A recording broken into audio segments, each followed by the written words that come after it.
수천 년 전에 만들 수 있었을까? 인간과 똑같은 크기의 복제품, 혼자서 움직이는 기계동물, 다양한 기능을 수행하는 15m 높이의 정밀한 태엽시계까지. 이제 고대 인조인간들에 대한 증거들이 새롭게 발견되고 있다. 가장 인상적인 고대 유물들은 지금까지도 많이 남아있다. 하지만 신전이나 궁전, 돌무덤만으로는 수천, 수백 년 전의 생활상을 온전히 밝혀내기 힘들다. 유적들을 더 자세히 살펴보면 자동화된 기계들의 놀라운 세계가 펼쳐진다.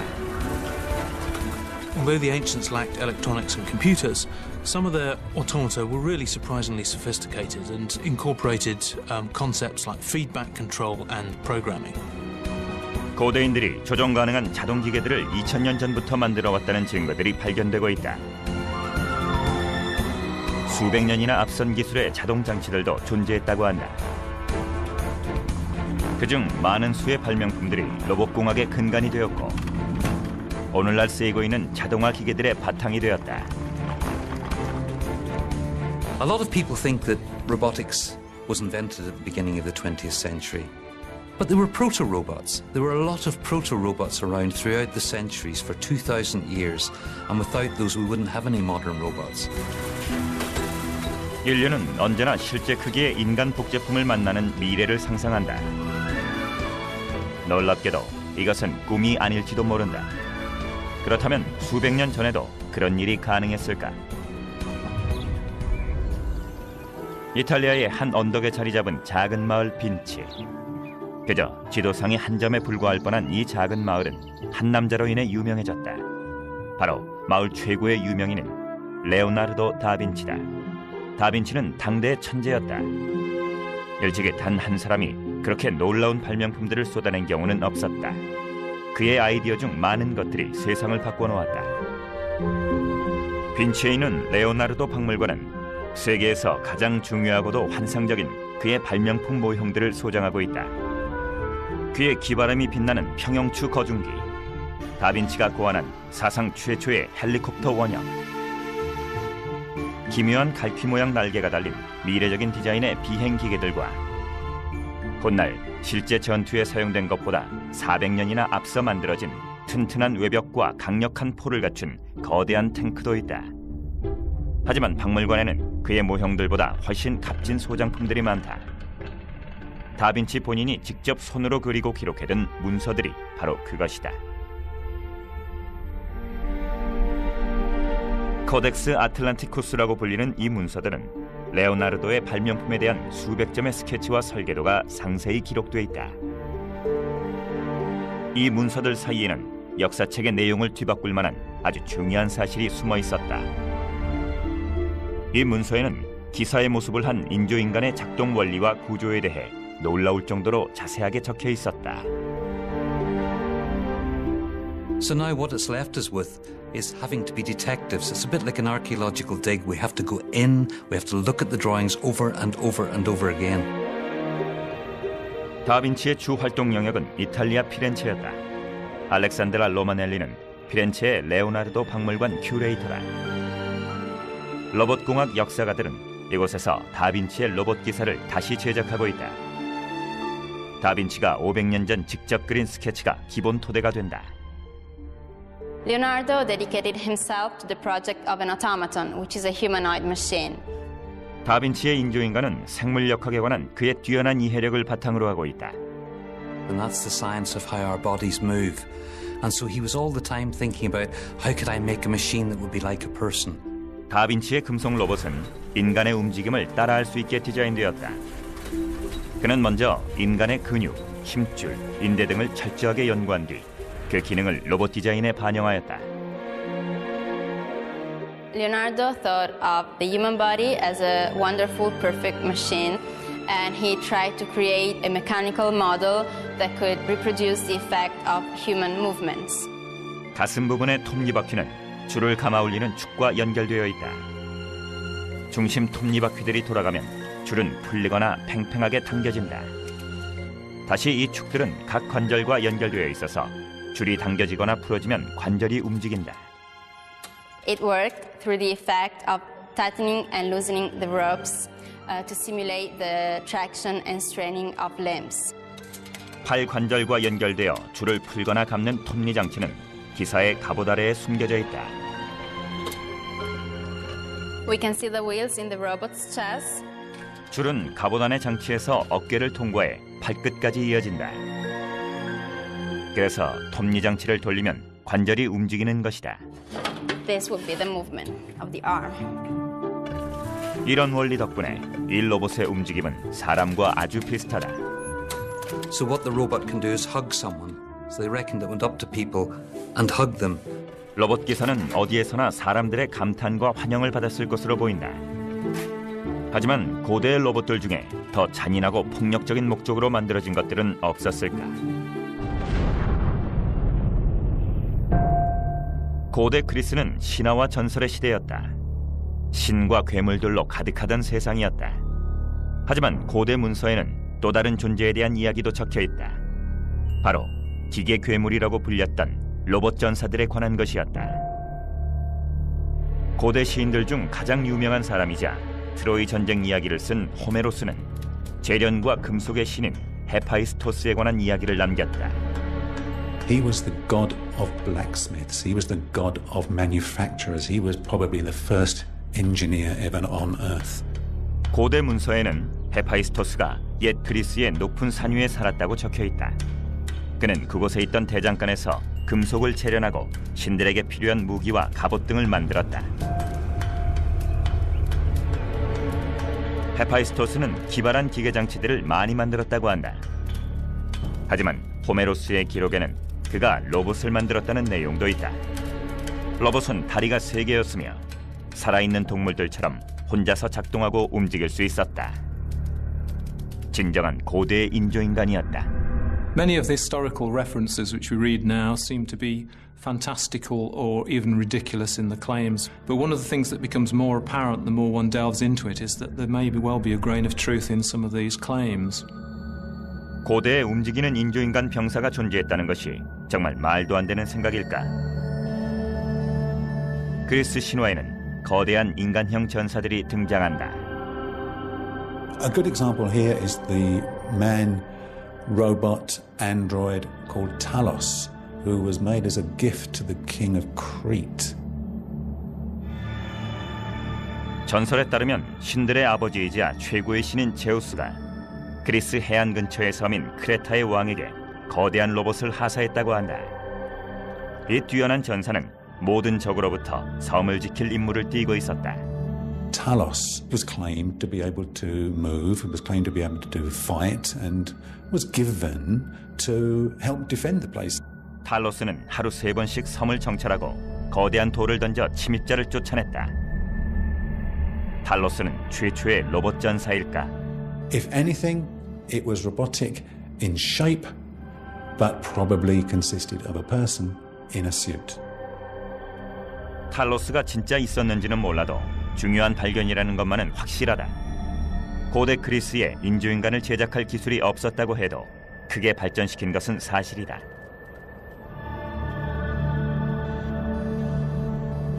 그들은 인간처럼 움직이는 기계를 만들기 위해 많은 노력을 했다. 그들은 필요한 기술만 갖추면 언젠가는 인간형 로봇을 만들 수 있다는 것을 알고 있었다. Most of the cultures in the ancient world had mythological references to robotic machines or robotic people. There seems to be a sort of human obsession with machines that mimic the human form or animal form. They certainly were starting to put together the ground rules of robotic machines. They understood levers, pulleys. Most of the mechanical principles that we know of today were invented in those times. 고대인들은 로봇공학의 원리를 이해하고 있었다. 하지만 이론상의 원리를 실제로 옮기는 것도 가능했을까? 놀랍게도 고대 세계에 자동화 바람을 몰고 온 것은 단 한 사람의 업적이었다. 그가 살아있는 동안 고대인들은 자동문과 음료수 자판기를 개발했고 오늘날의 자동차와 기계에 쓰이는 이론들까지 이용할 수 있었다. 로봇이나 인조인간이 20세기의 발명품이라고 생각하기 쉽지만 고대에도 자동기계들이 존재했다는 놀라운 증거도 많이 나온다. 알렉산더 대왕의 전성기에 그의 제국은 세계의 대부분을 지배했다. 제국의 영토 중에서도 가장 번성했던 곳은 그의 이름을 따서 지어진 도시 알렉산드리아이다. Robotics seems to have begun in ancient Alexandria around about 300 BC. 기원전 300년 알렉산드리아는 세계에서도 이름난 학문의 도시였다. This occurred basically because Alexandria was set up as a city where learning was very important. 당대 발명가들 중에는 로봇공학의 대부라 할 만한 독보적인 존재가 있었다. 알렉산드리아의 헤론이다. He's the big name, and it's for one simple reason. 5 of his books are still in existence. 헤론은 그의 책에서 당대의 알렉산드리아가 뛰어난 지식과 기술적 성과들을 보유한 진보적인 사회였다고 말한다. Some of these early peoples were far more sophisticated than we give them credit for. They were at least as intelligent as we are now. Their mastery of philosophy, of astronomy, of what we would now call physics was absolutely immense. So it'd be dangerous for us to underestimate their capacity. 하지만 고대인들이 실제로 전자동 기기를 만들었다는 증거가 있을까? 물론 존재한다. 최근 수천 년 전의 유물들이 새로 발견되면서 고대인들이 자동화된 기계를 이용했다는 사실이 신빙성을 얻고 있다. 당시의 신자들은 자동문을 지나 신전에 들어섰고 자동 인형을 보기 위해 사람들은 극장에 모여들었다. 고대 문서에는 거대한 신전들 사이로 날아다니는 자동 전차까지 등장한다. 기원전 3세기경의 알렉산드리아는 복잡한 기계들이 생활의 일부가 된 거대한 고대의 놀이공원이 되어 있었다. 이 모든 경이의 중심에 헤론이 있었다. 그는 자신의 이론과 기기들을 이용해 신기한 볼거리들을 만들어내는 것으로 유명했다. He describes many different inventions that were designed to surprise and give the impression of magic. And don't forget, he was a showman. His work was to display and make people really excited about engineering. 알렉산드리아의 상류 사회는 최신 기술을 이용한 혁신을 놓치지 않았다. 저녁 파티에도 기계들이 등장했다. 리처드 윈들리는 유물 모형 제작자이자 헤론의 발명품들을 복원하는 전문가다. We're very fortunate in having most of the translations of Heron's treatise on pneumatics, in which he talks about air pressures, water pressures, the interaction of the two. And in his treatise, he describes a number of objects which are based around these principles. This piece is number 66, and he describes it as a vessel for dispensing a measured quantity of liquid, wine usually being the favourite. 이 병은 어떻게 포도주의 양을 정확히 잴 수 있었을까? Inside the vessel is a valve which is operated by this mechanism at the top, which in turn goes down to this lever which counterbalances the cup at the front. 윈들리가 추를 제거하면 포도주가 흘러나오기 시작한다. 컵이 거의 차면 균형이 깨지면서 흘러나오던 포도주도 마술처럼 멈춘다. 그 원리는 무엇일까? The heart of the system is a little valve which sits inside the bottom of the vessel. The Greeks seem to favour these little conical-shaped gravity valves because they opened and closed very quickly. The little conical weight drops into the orifice of the valve when the cup is heavy enough, and this cuts off the flow of wine from the vessel to the cup. 추가 제거되면 막대는 중력에 따라 기울어진다. 이로 인해 병 바닥의 밸브가 열리고 액체는 원통용 금속관을 통해 병 밖으로 흘러나간다.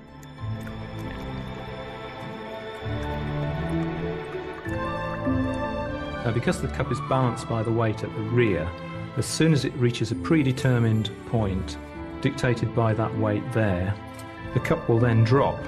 That arm rises, the valve drops, cuts off the flow of liquid, and so that cycle of the process is finished. It's an absolutely fascinating design, and it's probably the first real genesis of control systems that we're aware of. 손님들은 이 기발한 장치에 완전히 매료되었을까? 아니면 포도주에만 신경 썼을까? 당시 사람들에게 헤론은 괴짜일 뿐이었다. This little invention proves that the ancient Greeks had both a sense of humour and a sense of mischief. It's called a greedy cup, and a host would present this to one of his guests who had perhaps a reputation for enjoying his cups. And what would happen is that when the chalice or calyx was partially filled with wine, it would just act as a normal cup.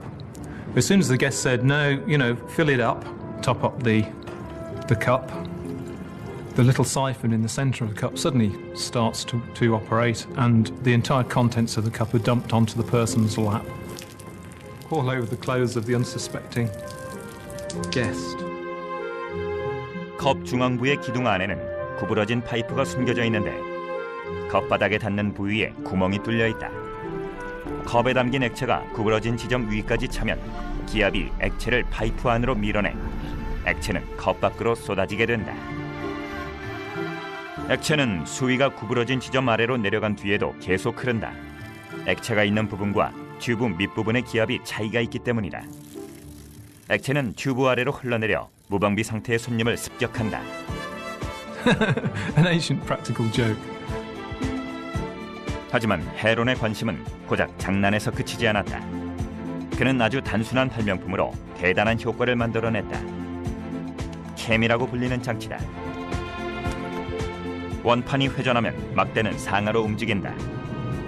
언뜻 보기엔 간단한 것 같지만 이 천재적이면서도 기발한 장치는 원운동을 왕복운동으로 바꿔준다. 이를 이용해 바퀴에서 밀거나 당기는 힘을 얻을 수 있다. 반대 원리를 이용하면 밀거나 당기는 운동이 원운동으로 전환된다. 엔진 캠축의 피스톤 운동이 원운동으로 바뀌는 것도 이와 같은 원리다. 현대의 엔진에도 이와 똑같은 원리가 적용되고 있다. 헤론은 기발한 기계들을 수없이 많이 남겼지만 그의 일생일대의 작품은 따로 있다. 바로 로봇 배우들로 채워진 극장이었다.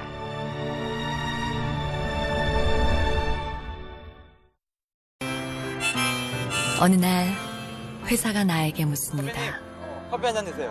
살면서 다른 사람을 행복하게 해준 적 있나요?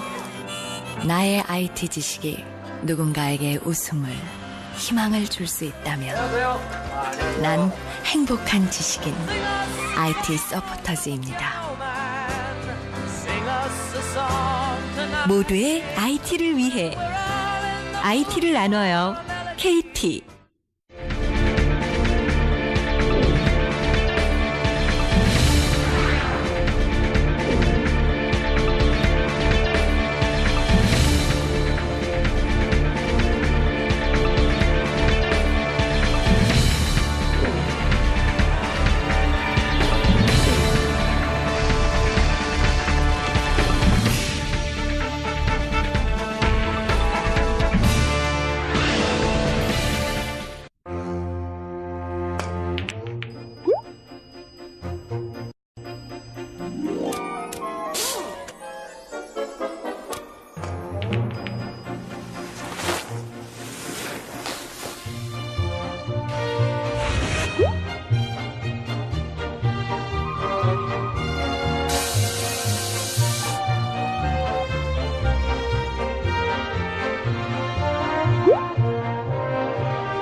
현대의 알렉산드리아 도서관은 뛰어난 건축 기술의 결정체다.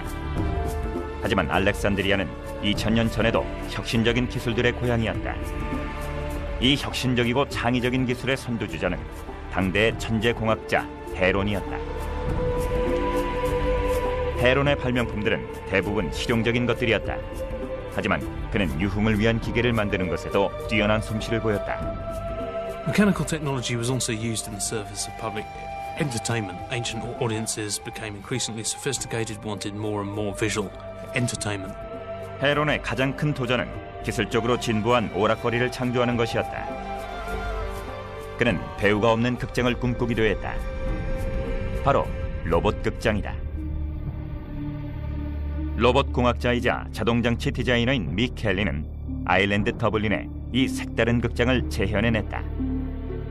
First they'll see the theatre with the doors closed, and then the doors will open for them and they'll see little men on the back of the stage making ships, and then hands will start to move and they'll hammer and they'll saw.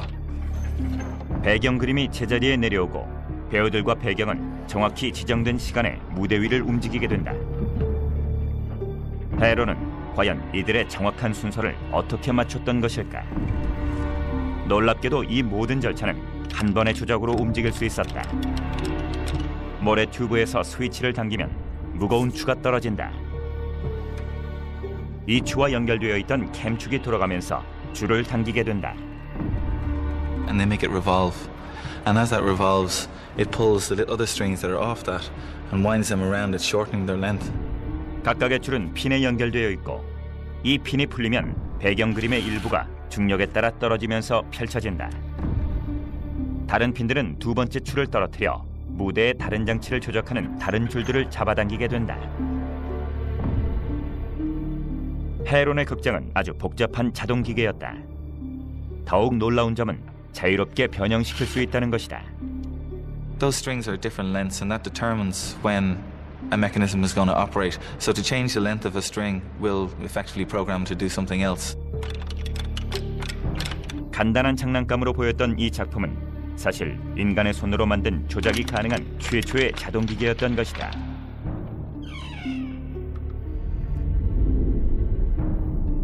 헤론의 자동 기계에는 두 가지 기본 원리가 있다. 하나는 극장의 기계에 쓰인 것처럼 움직이는 추와 줄, 조정끈과 캠을 이용한 원리다. 하지만 헤론은 자동화 장치에 또 한 번의 혁신을 일으킨다. 세계 최초의 유압식 기계이다. One of Heron's favourite mechanisms appeared to be a device whereby air pressure is produced by water moving from one vessel into another. As the water runs into the vessel, the air is compressed and has to move somewhere, so it's usually piped to possibly a sound-producing or movement-producing device. 오늘날 이 기술은 공기역학이라고 불린다. Pneumatics is all about the way in which air and gas move and how air and gas can be used to move things. 헤론의 책에는 공기의 움직임에 관한 정확한 분석이 담겨 있다. He knew that air had substance, it had volume, it was made of particles, and if you pushed it, it would have to go somewhere, and if you sucked it, it would come with you. 헤론은 자신의 이론을 실생활에서 쓸 수 있었을까? 그는 새들이 움직이고 노래하는 정원을 제작하라는 의뢰를 받았다. 사람도 새도 없는 기계 정원이었다. We have reports from visitors to the Byzantine court of numerous mechanical devices, one of which was a tree which contained metallic singing birds. The model works on the basis of water falling from one vessel to another, displacing the air and blowing a series of small water warblers which are contained within the birds. 기계를 작동시키는 물은 사자의 입을 통해 그릇으로 떨어진다. 이 물은 다시 구멍이 없는 다른 그릇으로 이동하고 흘러 들어오는 물로 인해 공기가 밀려나와 튜브를 지나 비리가 장착된 새들의 입으로 전해진다. 이렇게 해서 새들의 지저김이 만들어진다. When that container becomes full, it then siphons suddenly into the lower container, and as that fills, the weight of that vessel actually operates the owl, which then turns to look at the birds. As that lower vessel fills up, it reaches a point almost to full and then siphons.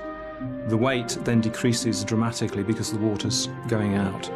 The vessel then rises under the influence of the counterbalance weight, turning the owl back into its original position.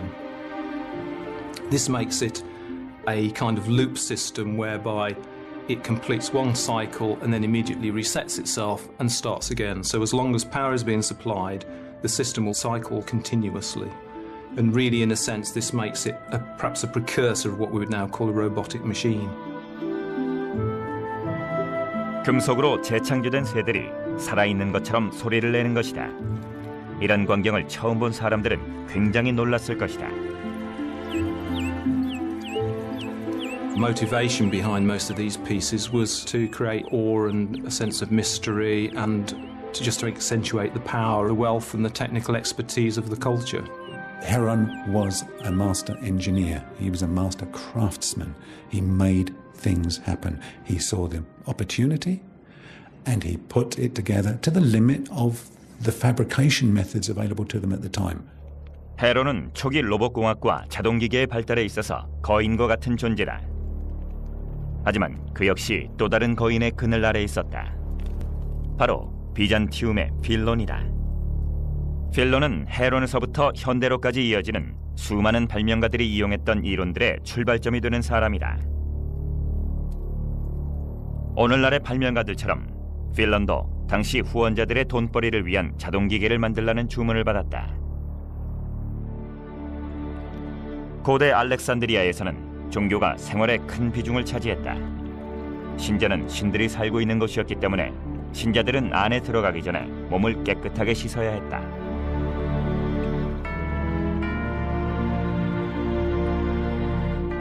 하지만 몸을 정결하게 할 때 쓸 비누와 물이 항상 있으리라는 보장은 없다. 그렇다고 성스러운 곳에서 일하는 서재들이 금전적 대가를 요구할 수 있었을까? This device is called Phelon's automatic soap dispensing machine, and it works like this. On the side of the machine is a coin slot here, which would have collected money from worshippers visiting the temple. 동전은 지뢰의 한쪽 끝에 달린 그릇에 떨어지고 그 무게로 인해 판은 내려간다. 지뢰의 다른 쪽 끝이 올라오면서 밸브를 열면 물이 흐르게 된다. So when a coin was placed in there, a supply of water would be turned on. And as the vessel filled up, the weight of the vessel would act on a counterbalance shaft. 가득 찬 그릇의 무게가 줄과 연결된 바퀴를 돌게 한다. 이 줄이 기계의 문을 열고 동시에 안에서는 손이 내려오게 된다. Which presents the worshipper with a ball of soap, or in this case, pumice. 손이 기계 안쪽으로 들어오면 자동으로 그 위에 비누가 다시 올려진다. After a few seconds, the vessel reaches its siphon point and it dumps the water in a fairly continuous stream for several seconds down through the device, through the pipe in the lion's mouth, thus allowing the worshipper to actually wash their hands using the pumice ball. These examples of technology designed by Phelon are some of the very earliest machines that we could truly call automatic. For a device which is something like 2,250 years old, this is just mind-blowing. It's a staggering achievement.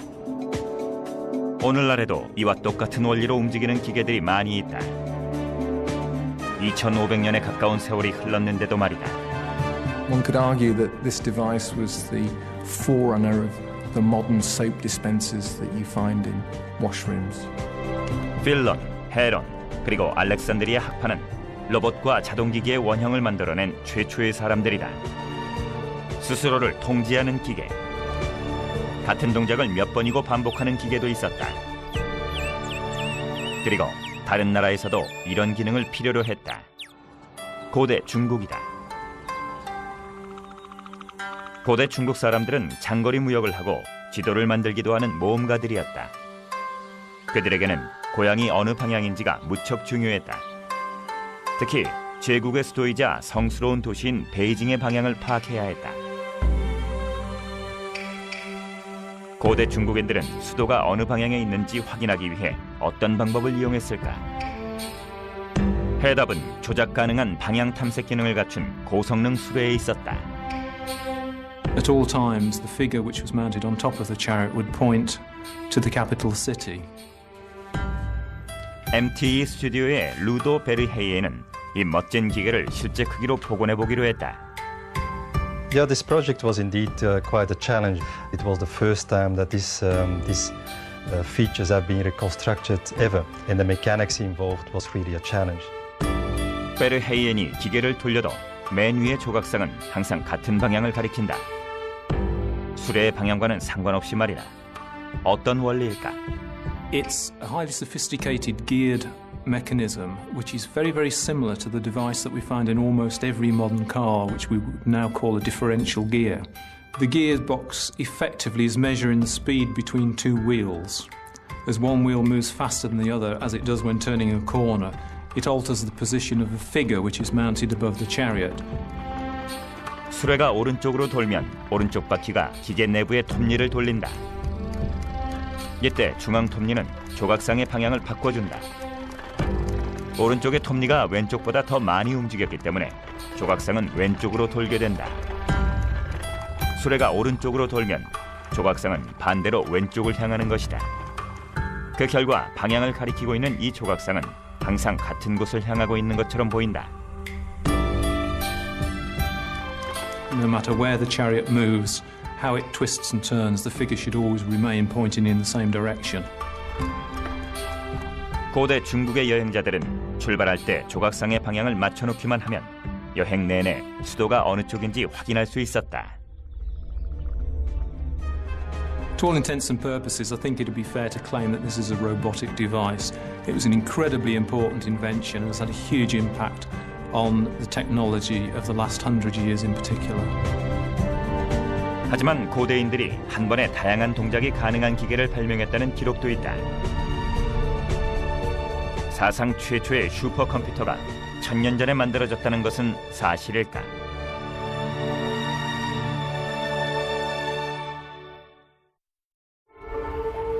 고대의 로봇공학은 상당한 수준이었다. 하지만 동력은 어떻게 해결했을까? If you go back 2,000 years, they didn't have batteries, they didn't have electrical outlets, and this was a real problem for them. 고대 세계에서 가장 얻기 쉬운 에너지원은 바로 물이었다. 그리고 물로 작동하는 복잡한 기계 중 하나는 훗날 신디사이저의 원형이 되었다. 로드니 브리스코는 고대의 기계에 매료된 사람이다.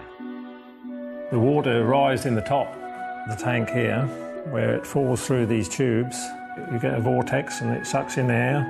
So you get a mixture of air and water then descending into the tank at the bottom, where the water would pass out and the air pressure would then be transferred to the organ. And the air passes up into the wind chamber here, where the cylinder turns. It's operated by the water wheel, by the same water from the tank at the top. It opens the valves and lets the air through into the pipes, and the pipes play. Let's try it. 먼 옛날에는 물의 낙차를 이용했지만 오늘날에는 중력의 힘을 대신해 전기 펌프가 사용된다. The water is now entering the top chamber and falling down into the system below to create the air, and it's now turning the wheel and making the music just as it would have done thousands of years ago. 돌아가는 원통에 박힌 핀이 지뢰를 작동시켜 밸브를 열면 공기가 파이프로 들어간다.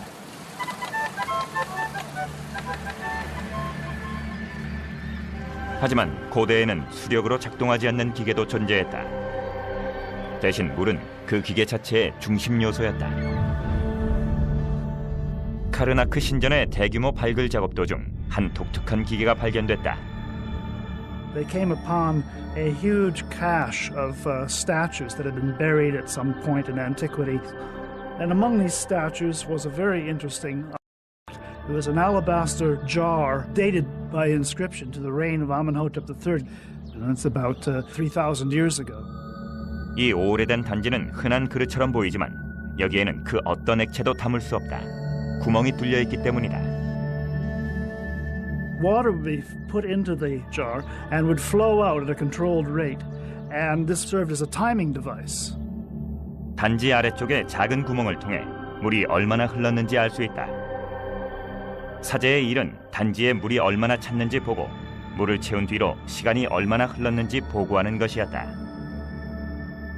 이것이 인류 최초의 물시계다. 그렇다면 고대에도 시간을 계속해서 측정할 수 있는 더 진보한 시계가 존재했을까? 완전 자동화된 시계는 없었을까? 400년 전 세워진 잉글랜드 옥스퍼드의 세인트 존스 대학 도서관을 찾았다. 이곳에서는 1000년 이상 된 문서들도 볼 수 있다. 옥스퍼드 대학교 동양학과의 에밀리 세비지 스미스 박사는 고대의 발명가이자 로봇공학자 겸 시계 제작자였던 사람을 연구하고 있다. 그는 바로 알자잘이다.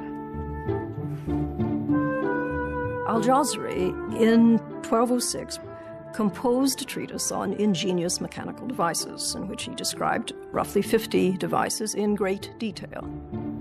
터키 이스탄불의 톱카피 도서관에는 놀랍게도 당시의 문서 사본이 남아있다. 이 문서 안에는 세계 공학사에서 최고라고 불릴 만한 정보들이 담겨있다. 알차자리가 직접 적은 내용이다. He's important because it happens that his is the only treatise that we have preserved today that does this. 알차자리는 중동 지역의 신세대 발명가 중 하나였다. 그들은 앞서 활동했던 알렉산드리아의 로봇 공학자들에게 큰 영향을 받았다. They had obviously read Heron of Alexandria, and we know that it was translated in Baghdad at that time. 알렉산드리아 학자들의 이론을 바탕으로 알차자리는 고대 세계에서 가장 복잡하고도 인상적인 시간 측정 기계를 만들어냈다. 고대 역사학자들은 두바이의 이븐 바투타 몰에 이 기계의 모형을 만들어 놓았다. 시계탑이라 불리는 기계다. 정기적으로 시간을 날릴 때마다 이 시계는 특정한 동작을 선보인다. 황도 12궁의 그림들이 시계 위쪽에서 회전하고 달은 위쪽으로 움직이며 문을 열어 현재 시간을 알린다. 매는 30분 간격으로 공을 떨어뜨리고 1시간 간격으로 로봇 악사들이 음악을 연주한다. 시계 뒤쪽으로 가보면 이 복잡한 일련의 동작들을 조종하는 기계들의 조합을 볼 수 있다. 물은 세워진 튜브를 통해 아래로 흘러내려간다. 이 통에는 물의 높이에 따라 내려가는 부유물이 있다. 이 작용으로 줄이 당겨지며 판이 움직여 황도 12궁을 작동시킨다. 줄은 초승달에 부착된 바퀴를 돌려 달을 함께 움직이게 한다. 바퀴에 달린 막대는 달이 지나가는 순간 문을 여는 기능을 한다. 바퀴는 지정된 자리를 지나면서 튜브 안으로 공을 떨어뜨려 매의 입을 지나 그릇으로 나오게 한다. 한편 처음에 흘러내리던 물은 시계 안에 큰 그릇에 담긴다. 이 그릇이 가득 차면 물이 흐르며 바퀴를 돌리기 시작한다. 이 바퀴는 캠축에 연결되어 있고 캠축은 시계 앞의 악사들에게 연결된 지뢰를 쳐서 연주를 하게 한다. 놀랍게도 이 시계는 아주 정확했다. 시계 태엽 장치보다 수백 년이나 앞선 전기도 없던 시절의 발명품이다. 하지만 이 시계에서 주목해야 할 점은 그뿐만이 아니다.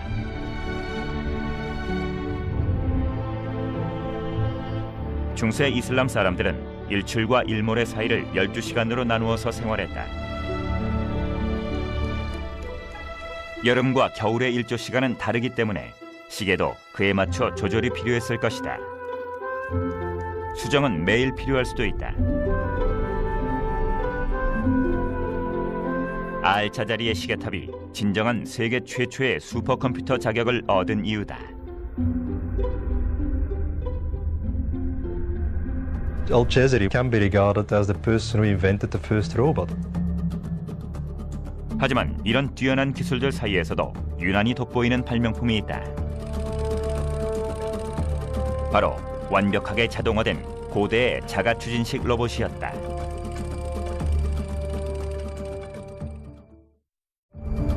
로봇은 항상 인간의 상상력을 자극했다. 인조 애완동물이나 기계 시종, 로봇 전사, 혹은 로봇 구황제 등 이런 발상은 인류가 시작된 뒤로 끊임없이 이어져 왔다. 그렇다면 고대의 공학자들도 수백 년 전에 이런 로봇들을 제작할 수 있었을까? 고대에도 인조인간이나 동물들이 존재하는 것이 가능했을까? Throughout Chinese history, there have been stories of magical and fantastical machines that imitated human figures doing all sorts of activities. And the little gadget I've got here is actually of a serving girl, and the idea is that she will carry a glass of wine or drink to one of the guests at the dinner table.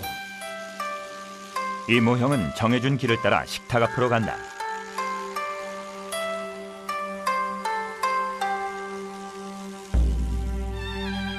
이 고대의 인조인간은 태엽을 감아 작동시키는 원리이다. 손목시계나 벽시계에 태엽을 감아 쓰는 것과 똑같다. 이 용수철은 중앙에 큰 톱니바퀴를 돌린다.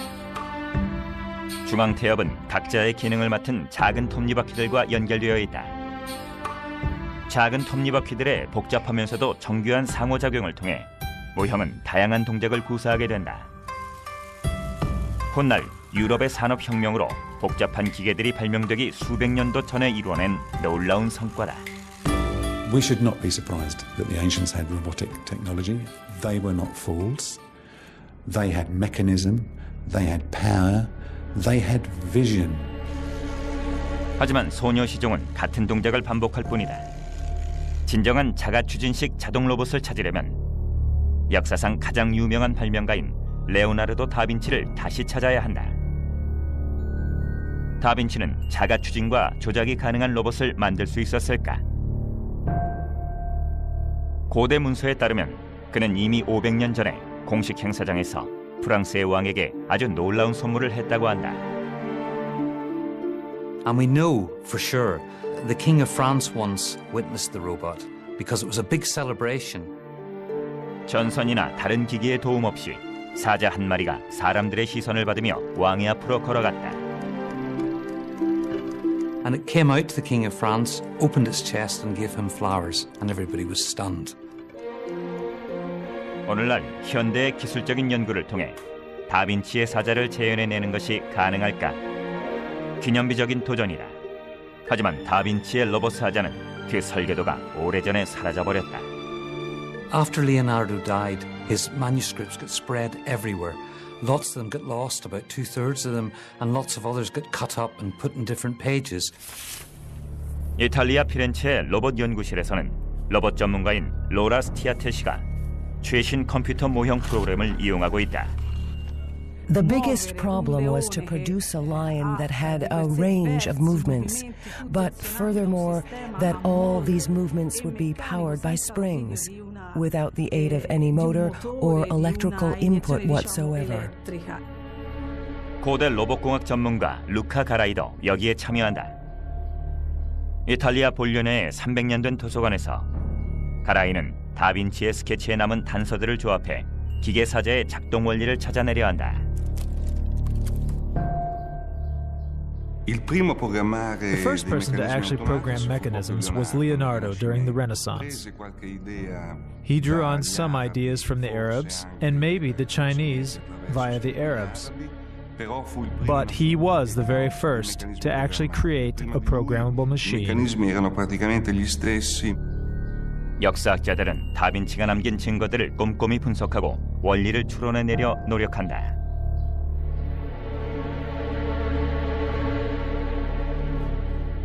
로봇공학 전문가들과 다른 학자들이 뭉친다면 코덱스 아틀란티쿠스의 비밀을 풀 수 있을까? 다빈치의 아이디어만을 이용해 최초의 고대 자동 로봇을 다시 만드는 작업은 결코 간단한 일이 아니었다.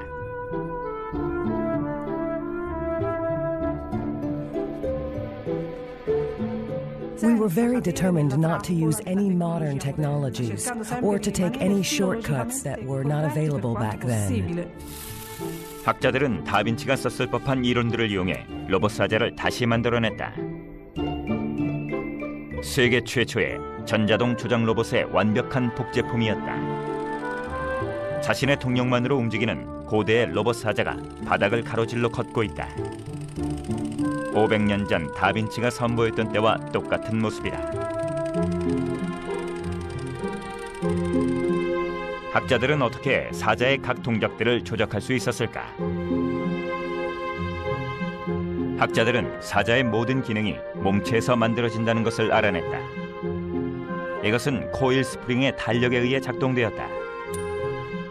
몸통 내부에는 각자 다른 기능을 하는 수백 개의 톱니바퀴가 있다. 일부는 머리를 움직이고 일부는 가슴을 움직인다. 그렇다면 각 동작의 순서는 어떻게 맞출까? 다빈치는 기업이라는 기술을 적용했다. 현대의 기계에도 쓰이는 기술이다. 중앙의 큰 톱니바퀴가 회전할 때마다 다른 작은 톱니바퀴들은 그 크기에 반비례해서 속력이 빨라진다. 큰 톱니바퀴와 작은 톱니바퀴들 사이의 속도 비율을 조작하면 각각의 톱니바퀴가 어떤 속도로 도는지 파악할 수 있다. 이렇게 해서 각 동작의 순서와 시간을 조절할 수 있다. 사자의 동작들은 이렇게 만들어진다. 다빈치가 500년 전 개발한 기술이다.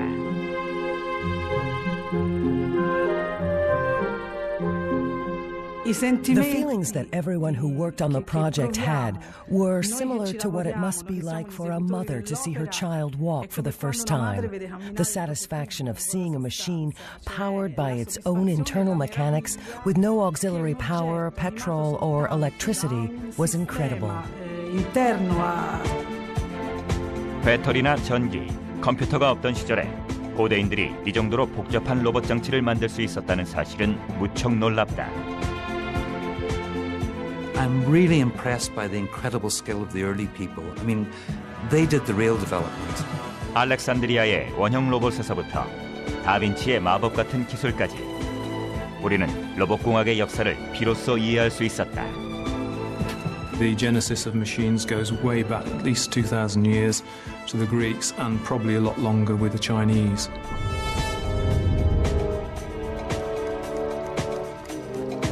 We have really precise engineering, but we wouldn't have that precise engineering without the crude engineering prototypes that were created by the geniuses of the past.